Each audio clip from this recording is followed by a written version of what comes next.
Hello friends, मैं मनीष सिंह स्वागत करता हूं आप सभी का एक बार फिर से आपके अपने YouTube channel exam warriors by Manish Singh पर। तो फ्रेंड्स, जैसा कि हम हर संडे को करंट अफेयर्स जो हम वीकली डिस्कस करते हैं और वो वन लाइनर मोड का होता है, तो आज आपके सामने हम चर्चा के लिए लाए हैं 14 जून से 19 जून तक के वन लाइनर करंट अफेयर जो हमने पहले एमसीक्यू फॉर्मेट में डिस्कस कर चुके हैं।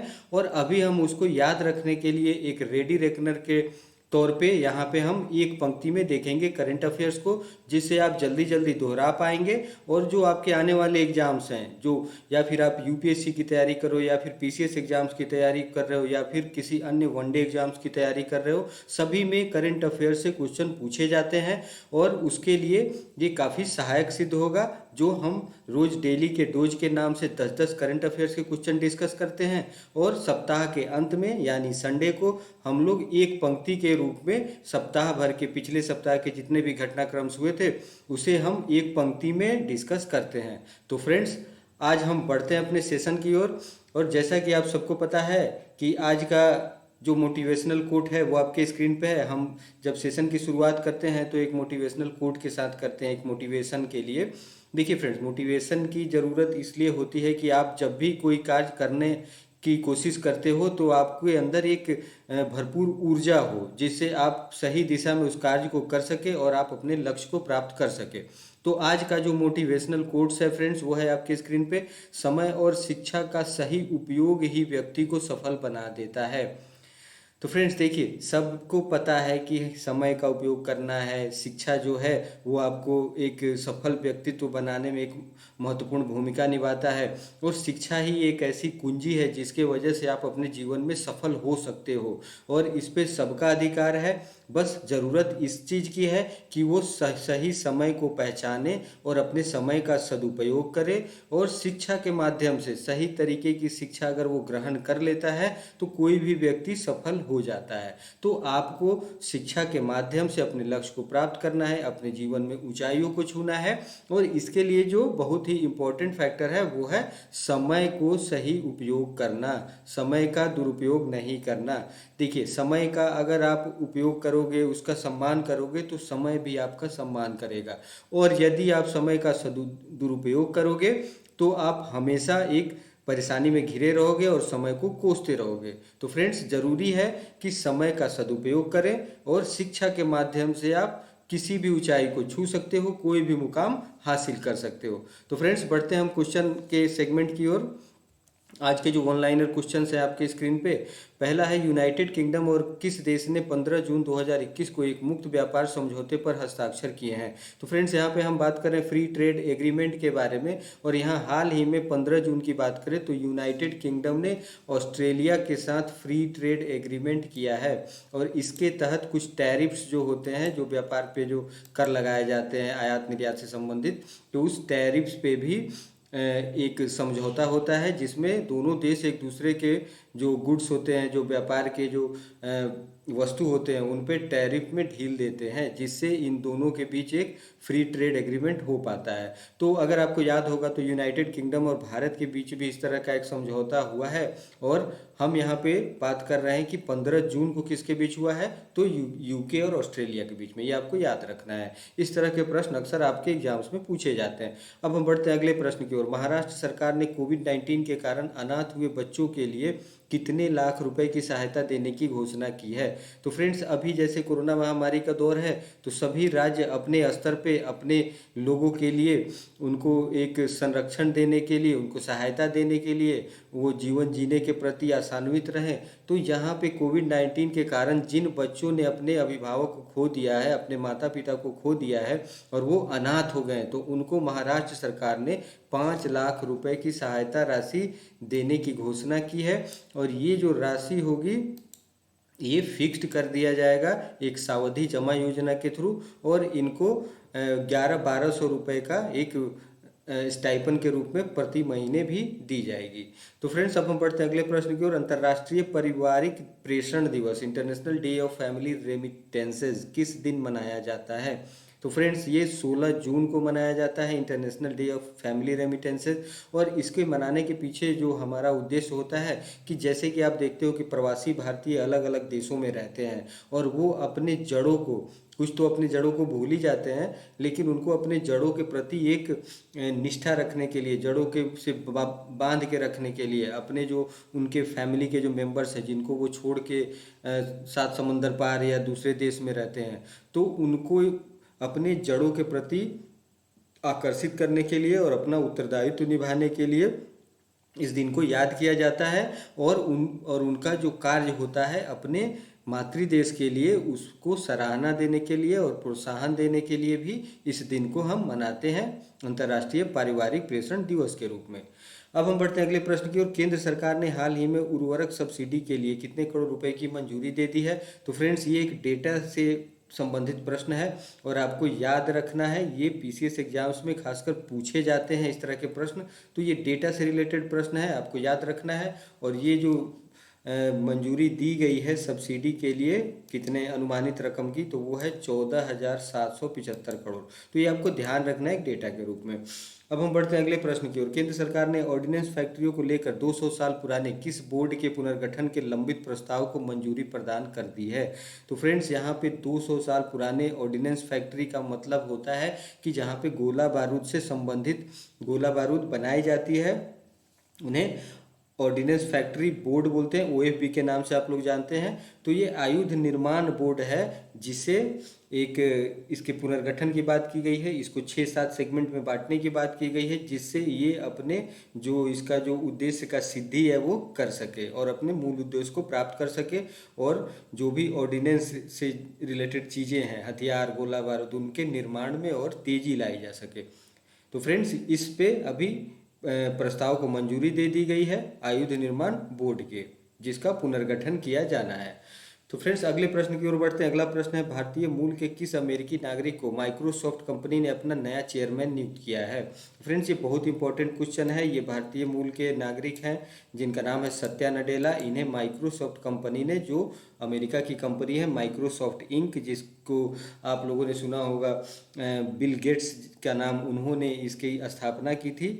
तो उनकी इस कंपनी में, माइक्रोसॉफ्ट कंपनी में सत्या नडेला को चेयरमैन के रूप में नियुक्त किया गया है। और पिछले 6-7 साल से ये इस कंपनी से जुड़े हुए थे और अब इनको बहुत ही महती जिम्मेदारी सौंपी गई है, एक बहुत ही उत्तरदायित्व वाला पोस्ट दिया गया है। तो माइक्रोसॉफ्ट के चेयरमैन के रूप में हाल ही में किसकी नियुक्ति हुई है? तो आपको याद रखना है सत्या नडेला। इस तरह के प्रश्न अक्सर आपके एग्जाम्स में, वनडे एग्जाम्स में, पीसीएस एग्जाम्स में, एक अपॉइंटमेंट के सेक्शन में इस तरह के प्रश्न पूछे जाते हैं। अब हम बढ़ते हैं अगले प्रश्न की ओर। विश्व मरुस्थलीकरण और सूखा रोकथाम दिवस किस दिन मनाया जाता है? World desertification and drought prevention day. तो ये 17 जून को मनाया जाता है और इसका जो उद्देश्य है वो मरुस्थलन की प्रक्रिया को रोकना और सूखे के रोकथाम के लिए उपाय करना, उसके प्रति जागरूक करना, जिससे जो भूमि बर्बाद हो चुकी है उसको फिर से हम पुनर्सिंचित कर सके, उसको फिर से बहाल कर सके। ठीक है, तो इस मोटो के साथ इस दिवस को मनाया जाता है। अब अगले प्रश्न को देखते हैं। अमेरिका के राष्ट्रपति जो बाइडेन ने कनेक्टिकट के संघीय न्यायाधीश पद के लिए किस भारतीय अमेरिकी अधिवक्ता को नामित किया है? तो फ्रेंड्स यहाँ पे ये भी बहुत ही ज़्यादा इंपॉर्टेंट क्वेश्चन बन जाता है। यहाँ पे राष्ट्रपति जो बाइडेन ने एक भारतीय न्यायाधीश को कनेक्टिकट प्रांत के संघीय न्यायाधीश के रूप में नियुक्त किया है। उनका नाम है सरला विद्या नगाला। ये आपको याद रखना है, सरला विद्या नगाला का नाम, ये अक्सर एग्जाम में पूछा जाता है, इस तरह के नाम जिनका मूल भारतीय जो जड़ें हैं वो भारत से जुड़ी हो, मूल रूप से भारत के अगर वो वासी हो और बाद में जाके भारतीय मूल के जैसे ये अमेरिकी बन गए, सरला विद्या नगाला, तो इनकी नियुक्ति हुई है संघीय न्यायाधीश के पद पे। अब हम बढ़ते हैं अगले प्रश्न की ओर। पहली बार भारत में पहचाने गए डेल्टा कोविड-19 वेरिएंट के खिलाफ जो टीका अधिक प्रभावी है उसका नाम क्या है?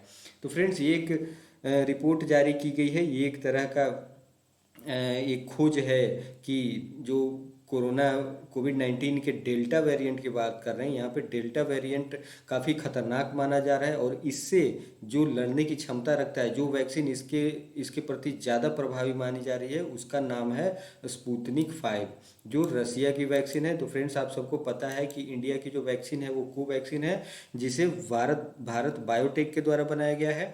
और अगर हम बात करें कोविशील्ड की, तो उसे ऑक्सफोर्ड एस्ट्राजेनेका के द्वारा बनाया गया है। और ये है स्पुतनिक 5, ये रसिया की वैक्सीन है और इसके बारे में कहा जा रहा है कि ये कोविड-19 के डेल्टा वेरिएंट से लड़ने की इसमें पर्याप्त क्षमता है। तो फ्रेंड्स, इसे आपको याद रखना है। अब हम बढ़ते हैं अगले प्रश्न की ओर। किस राज्य ने भारत रत्न के समान वार्षिक पुरस्कारों की अपनी श्रृंखला स्थापित करने का निर्णय लिया है? तो फ्रेंड्स, जैसे कि आप सबको पता है कि भारत रत्न जो हमारे देश का सबसे सर्वोच्च नागरिक सम्मान है, अगर हम उसके कैटेगराइजेशन की बात करें तो सर्वोच्च सम्मान सिविल जो अवार्ड है वो है भारत रत्न, दूसरे नंबर पे आता है पद्म विभूषण, तीसरे नंबर पे आता है पद्म भूषण और चौथे नंबर पे आता है पद्मश्री। तो इसी तर्ज पे, इसी भारत रत्न के समान जो पुरस्कार हैं, उसी तर्ज पे अपनी एक श्रृंखला स्थापित करने का निर्णय लिया है, वो स्टेट है असम। तो ये आपको याद रखना है, ये एक असम सरकार की महत्वाकांक्षी योजना है, या फिर इसे आप एक प्रयास कह लीजिए।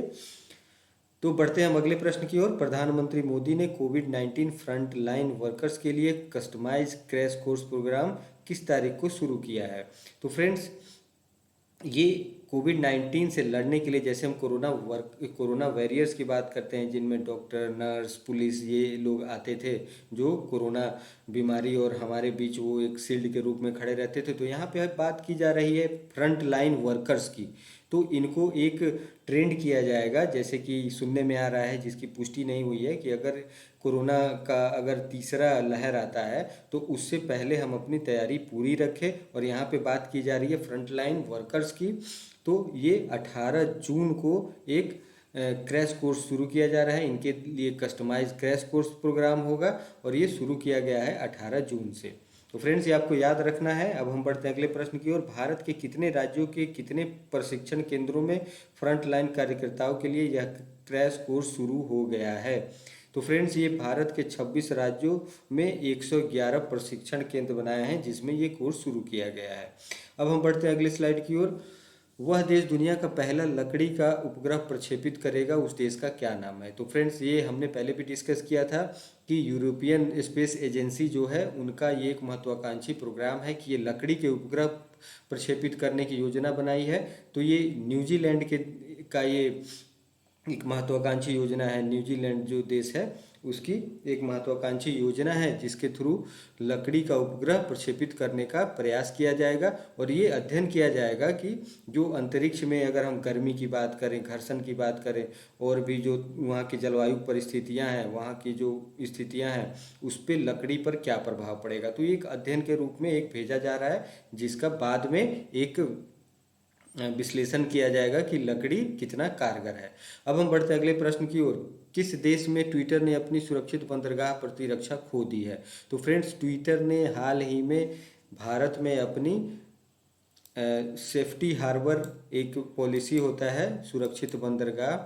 सेफ्टी हार्बर का मतलब ये होता है कि अगर हम बात करें सोशल नेटवर्किंग साइट्स की, तो फेसबुक है, ट्विटर है, इंस्टाग्राम है, ठीक है, और भी बहुत सारे इस तरह के, जो टेलीग्राम है, तो इस तरह के बहुत सारे सोशल नेटवर्किंग साइट्स हैं जिससे लोग जुड़े रहते हैं और अपनी अपनी बात कहते हैं, ठीक है। और इसमें हर समुदाय के लोग जुड़े रहते हैं, चाहे वो छात्र हो, राजनेता हो, या कोई सेलिब्रिटी हो किसी क्षेत्र के, तो वो सभी इसमें जुड़े रहते हैं। तो ट्विटर के पे अभी उनसे जवाब मांगा गया था भारत सरकार के द्वारा कि आप अपने इस ऑर्गेनाइजेशन में कानूनी विशेषज्ञों की बहाली जल्द करें, लेकिन ट्विटर ने इसे 3 महीने बीतने के बाद भी अनसुना कर दिया था। तो भारत सरकार के द्वारा एक ये कठोर कार्रवाई की गई कि आपकी जो सेफ हार्बर, जो सुरक्षित बंदरगाह की प्रतिरक्षा की नीति है, उसे हम वापस ले रहे हैं। अब अगर किसी तरह का भड़काऊ पोस्ट अगर डाला जाता है ट्विटर पे किसी के द्वारा, तो उसके जिम्मेदार ट्विटर के अधिकारी होंगे। तो फ्रेंड्स, ये आपको याद रखना है। अब हम बढ़ते हैं अगले प्रश्न की ओर। 3 जुलाई 2021 को भारत के किस राज्य के जिला पंचायत अध्यक्षों का चुनाव होना है? तो फ्रेंड्स, ये उत्तर प्रदेश सरकार की घोषणा हुई है कि 3 जुलाई को जिला पंचायत अध्यक्षों का चुनाव कराया जाएगा। अब हम बढ़ते हैं अगले प्रश्न की ओर। वर्ष 2030 तक कितनी खराब भूमि को बहाल करना भारत का लक्ष्य है?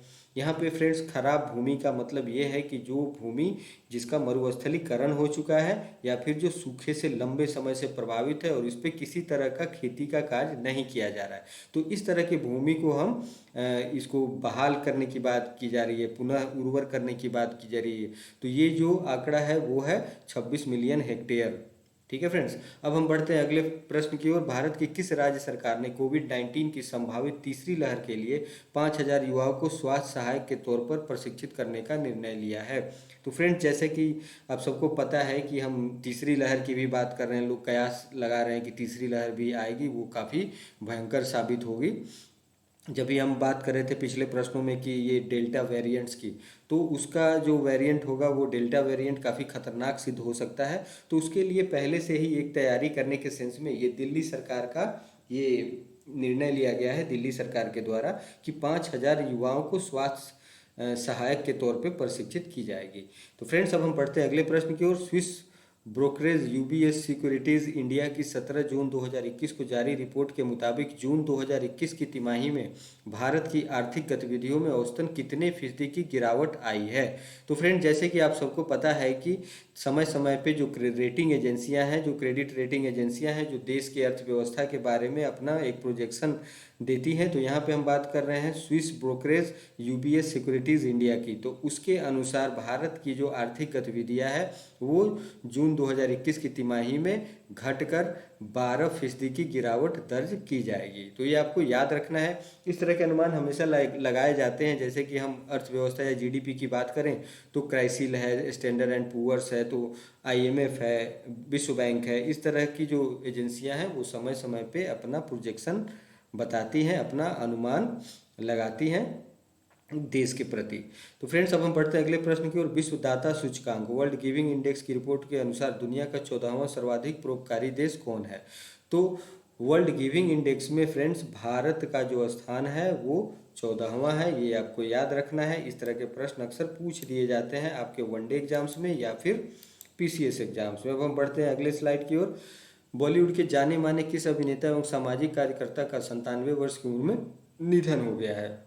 तो फ्रेंड्स, ये जाने माने अभिनेता और सामाजिक कार्यकर्ता थे चंद्रशेखर वैद्य, जिनका हाल ही में निधन हो गया है और इन्हें पद्म श्री से भी सम्मानित किया जा चुका था। अब हम बढ़ते हैं अगले प्रश्न की ओर। हाल ही में किस देश ने एक बार फिर से गाजा पट्टी पर एयर स्ट्राइक शुरू कर दी है?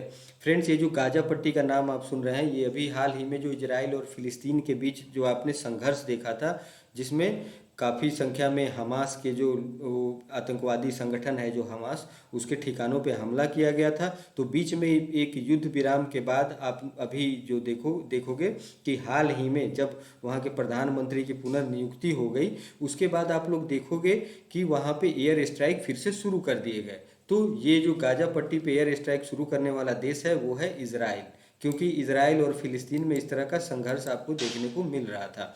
अब हम बढ़ते हैं अगले प्रश्न की ओर। जॉन हॉपकिंस यूनिवर्सिटी ट्रैकर के मुताबिक कोविड-19 के कारण 6 लाख मौतें दर्ज करने वाला पहला देश जो बन गया है वो कौन है? तो फ्रेंड्स, 6 लाख मौतें दर्ज करने वाला जो विश्व का पहला देश बन गया है, उस सूची में पहला स्थान है अमेरिका का। क्योंकि यहाँ पे आपने देखा होगा जब कोविड-19 का दौर 2020 में जब हम फर्स्ट वेव की बात करते हैं, तो वहाँ पे अमेरिका ने शुरू में कोई खास लॉकडाउन को लेके, जैसे कि हम मानते हैं कि इस बीमारी से निपटने के लिए लॉकडाउन की जो प्रक्रिया है वो काफ़ी कारगर सिद्ध हो रही है, लेकिन अमेरिका ने अपनी मंशा ऐसे शुरू में नहीं दिखाई थी, जिसके वजह से लोग काफ़ी संख्या में लोग इससे संक्रमित हुए और मृत्यु भी ज़्यादा दर्ज की गई। अब हम बढ़ते हैं अगले प्रश्न की ओर।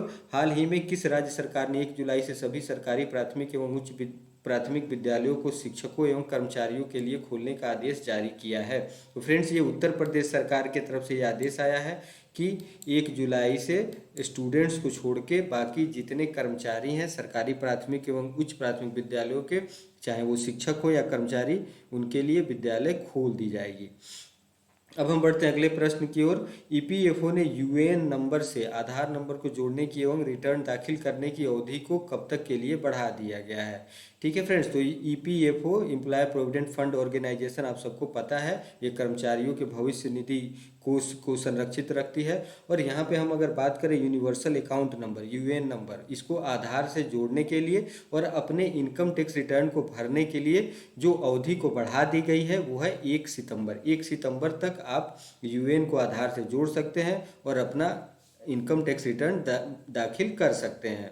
ठीक है फ्रेंड्स। और ये अवधि बार बार इसलिए बढ़ाई जाती है कि अभी आप देख रहे हैं कि 2020 से ही अगर अभी की बात करें तो लगभग 1.5-2 साल का जो फेज है उसमें हम अभी कोरोना महामारी से ही लड़ने में व्यस्त रहें और जो प्रक्रिया है, जो गतिविधियां होती हैं आर्थिक रूप से या फिर अगर सरकारी जो संगठन है उनकी गतिविधियों पे लगाम लग चुका है। तो इसलिए और थोड़ा सा यहाँ पे आप लोगों को, जो लोग अपने यूएएन नंबर को आधार से नहीं जोड़े हैं उनके लिए डेट एक्सटेंड कर दिया गया है।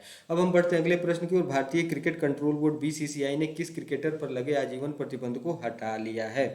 तो फ्रेंड्स यहाँ पे आपको याद रखना है, उनका नाम है अंकित चौहान। और अगर हम बात करें तो इनको आईपीएल में एक मैच के दौरान आईपीएल में एक सट्टा लगाने के लिए ये जो इस तरह की गतिविधियों में संलिप्त पाया गया, जिसमें अगर हम बात करें श्रीसंत की बात करें, ठीक है, तो उनके साथ ही इनकी गिरफ्तारी की गई थी।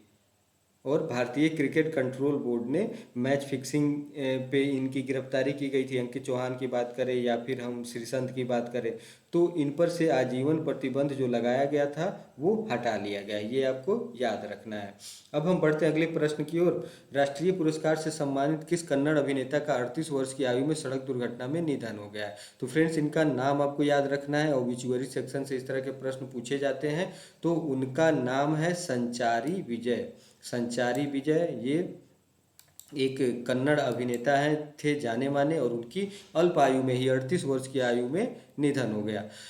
अगले प्रश्न की ओर बढ़ते हैं हम। नीति आयोग की ओर से जारी ताज़ा रिपोर्ट के मुताबिक लैंगिक समानता में जो प्रदेश देश में अंतिम स्थान पर रहा वो कौन सा है? तो वो स्टेट है फ्रेंड्स बिहार। अभी नीति आयोग की जो हाल ही में रिपोर्ट पेश की गई थी लैंगिक समानता को लेकर, उसमें सबसे नीचे पायदान पे रहा है बिहार। तो लैंगिक समानता का क्या अर्थ है? लैंगिक समानता का अर्थ ये है फ्रेंड्स कि जहाँ पे जिस समाज में स्त्री और पुरुषों पे लिंग के आधार पे भेदभाव नहीं किया जाए, ठीक है, लैंगिक जो हम बोलते हैं जेंडर बायसनेस वाली बातें, तो वो नहीं हो और सबको समान अवसर दिया जाए, चाहे स्वतंत्रता की बात हो, चाहे आर्थिक क्षेत्र की बात हो, चाहे राजनीतिक क्षेत्र की बात हो या सामाजिक क्षेत्र की बात हो। तो इसमें एक लैंगिक समानता की दृष्टि से देखा जाए तो बिहार सबसे निचले स्थान पे है।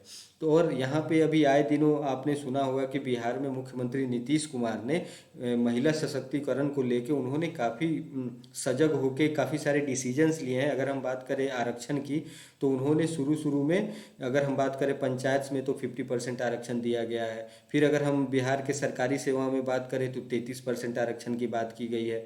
फिर अगर हम मैनेजमेंट और मेडिकल कॉलेजों की बात करें तो उसमें भी 33% आरक्षण दी गई है। अभी हाल ही में 3-4 दिन पहले की अगर घटनाक्रम की हम बात करें, जो 16-17 जून की अगर हम बात करें, तो स्पोर्ट्स कोटा में भी 33% आरक्षण की व्यवस्था की गई है बिहार में महिलाओं के लिए। तो फ्रेंड्स इस दिशा में काम किए जा रहे हैं और कुछ समय पश्चात इसका रिजल्ट भी देखने को मिलेगा। अब हम बढ़ते हैं अगले प्रश्न की ओर। हाल ही में यूरोपीय अंतरिक्ष एजेंसी ने किस ग्रह के लिए एक नए एनविजन मिशन की घोषणा की है? तो फ्रेंड्स ये यूरोपीय स्पेस एजेंसी की एक envision mission spacecraft based mission है जो शुक्र ग्रह के लिए, वीनस ग्रह के लिए अभी हाल ही में घोषणा की गई है। ये आपको याद रखना है। इस तरह के प्रश्न अक्सर वनडे एग्जाम्स में या पीसीएस एग्जाम्स में पूछे जाते हैं। अब हम बढ़ते हैं अगले प्रश्न की ओर। वह राज्य सरकार जिसने कोविड-19 महामारी पर लोगों में जागरूकता बढ़ाने के लिए युवा शक्ति कोरोना मुक्ति अभियान शुरू करने जा रहा है। तो फ्रेंड्स यहाँ पे जैसे कि हमने देखा और भी जो स्टेट्स हैं वो सामने आ रहे हैं और अपने युवा वर्ग को, लोगों को जागरूक बढ़ाने के लिए, लोगों में जागरूकता बढ़ाने के लिए एक युवा शक्ति, एक योद्धा की बात की जा रही है। यहाँ पे कोरोना मुक्ति अभियान की बात की जा रही है। तो इस तरह की चीज़ें जो की जा रही है, अगर हम बात करें युवा शक्ति कोरोना मुक्ति अभियान की, तो ये मध्य प्रदेश सरकार की योजना है और उस सरकार ने ये घोषणा की है कि लोगों में जागरूकता बढ़ाने के लिए इस तरह के अभियान को शुरू किया जाना चाहिए, जिसका काम है कि लोगों में वैक्सीन के प्रति जागरूकता बढ़ाना और उसमें कैसे बिहेव करना है उन चीज़ों के बारे में भी बताना कि संक्रमण कम हो सके। अब हम बढ़ते हैं अगले प्रश्न की ओर। भारत और किस देश ने हाल ही में भारतीय कामगारों की भर्ती पर सहयोग के लिए समझौता ज्ञापन पर हस्ताक्षर किए हैं? तो फ्रेंड्स, यहाँ पे जो समझौता ज्ञापन पे हस्ताक्षर किया गया है, ये भारतीय कामगारों की भर्ती पर सहयोग के लिए की गई है, भारत और कुवैत के बीच में। तो फ्रेंड्स, आप जानते होंगे जैसे कि भारत से काफ़ी संख्या में श्रमिक जाते हैं खाड़ी देशों में काम करने, तो वहाँ पे उनके हितों की रक्षा की जा सके, और उसमें अगर उन्हें किसी तरह से अगर उनको प्रताड़ित किया जाता है या शोषण किया जाता है या उन्हें किसी भी तरह की असुविधा होती है, तो उसके लिए भारत सरकार एक सहयोग समझौता पे हस्ताक्षर किया है हाल ही में कुवैत के साथ। तो फ्रेंड्स, अब हम बढ़ते हैं अगले प्रश्न की ओर। सतत विकास लक्ष्य एसडीजी सस्टेनेबल डेवलपमेंट गोल के लैंगिक समानता के मामले में किस राज्य को सबसे शानदार प्रदर्शन के लिए शीर्ष राज्य घोषित किया गया है? तो वो ये आपको याद रखना है फ्रेंड्स। अभी हमने पढ़ा जेंडर बैलेंस के लिए सबसे लास्ट रैंकिंग किसकी थी, तो वो थी बिहार की। और यहाँ पे बात हम कर रहे हैं कि जिसमें टॉप रैंकिंग किसकी है, तो वो स्टेट है छत्तीसगढ़। ये आपको याद रखना है। इस तरह के प्रश्न अक्सर पूछे जाते हैं आपके एग्जाम्स में। अब हम बढ़ते हैं अगले प्रश्न की ओर। विश्व बुजुर्ग दुर्व्यवहार रोकथाम जागरूकता दिवस world Elder abuse awareness day किस दिन मनाया जाता है? तो फ्रेंड्स, ये 15 जून को मनाया जाता है और इसमें समाज को जागरूक की जाती है कि वो जो वृद्ध और बुजुर्ग हैं उनके प्रति दुर्व्यवहार न करें, उनकी सेवा करें, और जो भी बच्चे हैं अपने माँ बाप के प्रति उनकी जो दायित्व है उसका निर्वहन करें। तो फ्रेंड्स, ये आपको याद रखना है कि world Elder abuse awareness day 15 जून को मनाया जाता है। अब हम बढ़ते हैं अगले प्रश्न की ओर। जैव प्रौद्योगिकी कंपनी माई लैब डिस्कवरी सॉल्यूशन ने किस अभिनेता को अपना ब्रांड एम्बेसडर नियुक्त किया गया है? तो फ्रेंड्स, समय समय पे जो कंपनियां हैं वो अपने प्रोडक्ट्स को बढ़ावा देने के लिए ब्रांड एम्बेसडर नियुक्त करते हैं। तो यहाँ पे हम बात कर रहे हैं माई लैब डिस्कवरी सॉल्यूशन जो है बायोटेक की जो कंपनी है, उसने अपना ब्रांड एम्बेसडर अक्षय कुमार को बनाया है। अब हम बढ़ते हैं अगले प्रश्न की ओर। हाल ही में किस भारतीय महिला पहलवान ने पोलैंड ओपन में 53 किलो भार वर्ग में स्वर्ण पदक जीत लिया है? तो फ्रेंड्स, ये काफ़ी इंपॉर्टेंट क्वेश्चन है जिसमें महिला पहलवान ने स्वर्ण पदक जीता है। उनका नाम है विनेश फोगाट और ये हरियाणा की है। और अगर हम बात करें तो ये फोगाट सिस्टर्स में इनका नाम आता है। ये दो तीन बहनें हैं जिनका महिला पहलवान, ये रेसलर हैं, वीमेन रेसलर के रूप में इन्होंने काफ़ी ख्याति अर्जित की है। जैसे आपने नाम सुना होगा बबीता फोगाट, विनेश फोगाट, तो ये सिस्टर्स हैं, फोगाट सिस्टर्स के नाम से जाने जाते हैं। अब हम बढ़ते हैं अगले प्रश्न की ओर। विश्व बाल श्रम निषेध दिवस किस दिन मनाया जाता है? तो friends, world day against child labour 12 जून को मनाया जाता है और इसका लक्ष्य ये होता है कि जो बच्चे कम उम्र के जो बच्चे हैं, यानी कि अगर कानूनी रूप से देखें तो 14 साल से कम उम्र के बच्चों को आप किसी भी काम में श्रमिक के रूप में यूज़ नहीं कर सकते हैं, और ये अगर कहीं करते हुए पाया जाता है तो ये कानूनन जुर्म है और इसमें सजा का भी प्रावधान है। अब हम बढ़ते हैं अगले प्रश्न की ओर। रक्षा मंत्री राजनाथ सिंह ने अगले 5 वर्षों के लिए रक्षा उत्कृष्टता नवोन्मेष आईडेक्स रक्षा नवोन्मेष संगठन के लिए कितने करोड़ रुपए की बजट को मंजूरी दी है? तो फ्रेंड्स, ये आंकड़ा से संबंधित प्रश्न है, इसे आप याद रखोगे तो ये है 498.8 करोड़ रुपए। अब हम बढ़ते हैं अगले प्रश्न की ओर। भारत के नीरज चोपड़ा ने पुर्तगाल में लिस्बन के सिडे डी लिस्बोआ में भाला फेंक प्रतियोगिता में जो पदक जीता है, तो नीरज चोपड़ा ये काफ़ी रिनाउंड एथलीट हैं, आप सबको पता होगा, और इन्होंने स्वर्ण पदक जीता है जेवलिन थ्रो में। तो नीरज चोपड़ा को सभी जानते हैं। इन्होंने स्वर्ण पदक कहाँ पे जीता है? पुर्तगाल के लिस्बन में जो आयोजन किया गया था प्रतियोगिता का, भाला फेंक प्रतियोगिता, उसमें इन्होंने स्वर्ण पदक जीता है। ये स्पोर्ट्स से रिलेटेड क्वेश्चन है और अक्सर एग्जाम्स में पूछे जाते हैं, तो आपको ये याद रखना है। अब हम बढ़ते हैं अगले प्रश्न की ओर। अगला प्रश्न है आपके स्क्रीन पे। इजराइल के नए प्रधानमंत्री के रूप में किसने शपथ लेकर कार्यभार संभाल लिया है? तो फ्रेंड्स, अभी कुछ दिन पहले की बात है, कुछ दिन पहले का घटनाक्रम है कि जो बेंजामिन नेतन्याहू थे, इससे पहले इजराइल के प्रधानमंत्री, उनके जगह पे नाफ्ताली बेनेट ने एक नए प्रधानमंत्री के रूप में अपना कार्यकाल संभाला है। तो इस तरह के प्रश्न अक्सर इंटरनेशनल अपॉइंटमेंट के दृष्टिकोण से महत्वपूर्ण हो जाते हैं और आपसे पूछे जा सकते हैं। अब हम अगले प्रश्न की ओर आते हैं। किस टेनिस खिलाड़ी ने स्टेफानोस सिटसिपास को हराकर 5 साल बाद फिर से फ्रेंच ओपन का खिताब जीत लिया है? तो फ्रेंड्स, ये और कोई नहीं है, इनका नाम काफ़ी चर्चित है, आप सभी जानते हैं। सर्बिया के ये बहुत ही रिनाउंड प्लेयर हैं, वर्ल्ड में इनका नंबर 1 पोजीशन है। उनका नाम है नोवाक जोकोविच, जिन्होंने फ्रेंच ओपन का खिताब जीता है। और किसको हरा के? तो स्टेफानोस सिटसिपास को और 5 साल बाद इन्होंने फिर से ये खिताब अपने कब्जे में ले लिया है। अब हम बढ़ते हैं अगले प्रश्न की ओर। विश्व रक्तदाता दिवस, विश्व रक्तदाता दिवस किस दिन मनाया जाता है? तो फ्रेंड्स 14 जून को वर्ल्ड ब्लड डोनर डे के रूप में मनाया जाता है। और इस दिन को मनाने के पीछे जो मंशा होती है ये होती है कि लोगों को रक्तदान के लिए जागरूक किया जा सके, क्योंकि दोस्तों आप सभी जानते हो कि किसी के लाइफ को बचाने से बड़ा काम और कुछ नहीं हो सकता है, उससे बड़ा कोई भी कर्म नहीं हो सकता है। तो इसीलिए रक्तदान को महादान कहा गया है, क्योंकि वो किसी के जीवन की रक्षा करता है। तो हमें ये सबके अंदर ये जागरूकता होनी चाहिए और एक तत्परता होनी चाहिए कि हम भी नियमित रूप से ब्लड डोनेट करें, जिससे काफ़ी लोगों की जान को बचाया जा सके और ब्लड की कमी की वजह से जो लोग मरते हैं ऐसा केस नहीं हो। तो फ्रेंड्स अब हम बढ़ते हैं अगले प्रश्न की ओर। हाल ही में किस देश के तैराकी काइली मैकनन ने 100 मीटर बैक स्ट्रोक प्रतिस्पर्धा में 57.45 सेकंड का समय निकालकर नया विश्व रिकॉर्ड कायम किया है? तो फ्रेंड्स ये अब स्पोर्ट्स सेगमेंट से ये क्वेश्चन आ रहा है आपके समक्ष, और इसमें हम बात कर रहे हैं स्विमिंग्स की। अभी जो ये अपने वर्ड देखा बैक स्ट्रोक प्रतिस्पर्धा, कभी कभी होता ये है कि एग्जाम्स में आपको अगर हम खास करके बताएं वनडे एग्जाम्स के दृष्टिकोण से, तो इसमें शब्दावली भी पूछ दी जाती है कि किस खेल की कौन सी शब्दावली प्रचलित है। तो यहाँ पे बैक स्ट्रोक जो है ये स्विमिंग से संबंधित है। और अभी हाल ही में ये ऑस्ट्रेलिया के जो तैराक हैं काइली मैकनेन, इन्होंने वर्ल्ड रिकॉर्ड बनाया, एक नया विश्व कीर्तिमान बनाया है 57.45 सेकंड का, जिसमें इन्होंने 100 मीटर ब्रेक स्ट्रोक प्रतिस्पर्धा में जीत ली है और एक नए वर्ल्ड रिकॉर्ड के साथ, और इसमें अपना ही इन्होंने पुराना रिकॉर्ड तोड़ा है। तो फ्रेंड्स आज हमने साप्ताहिक करंट अफेयर्स के क्वेश्चन पे चर्चा किया और यहाँ पे आप सभी ने अच्छी तरह से समझ लिए होंगे इन प्रश्नों को। तो इसी तरह फ्रेंड्स आप हमारे साथ जुड़े रहिए और हम रोज Monday to Saturday MCQ format में क्वेश्चन को डेली के डोज के नाम से डिस्कस करते हैं, और वीक के एंड में अगर हम बात करें संडे को तो साप्ताहिक एक पंक्ति के रूप में वीकली वन लाइनर के रूप में करंट अफेयर्स के क्वेश्चन को डिस्कस करते हैं। तो फ्रेंड्स आप ऐसे ही हमारे साथ बने रहिए, नियमित रूप से एग्जाम वॉरियर परिवार का हिस्सा बनिए और ज़्यादा से ज़्यादा संख्या में लोगों को जोड़ने का प्रयास कीजिए, शेयर कीजिए, चैनल को सब्सक्राइब कीजिए, जिससे हमारा परिवार और बढ़ सके दिन पर दिन और ज़्यादा से ज़्यादा लोग इसमें शामिल होकर लाभान्वित हो सके। तो फ्रेंड्स कल फिर मैं हाजिर होऊंगा डेली के डोज के नाम से टॉप 10 करंट अफेयर्स के साथ।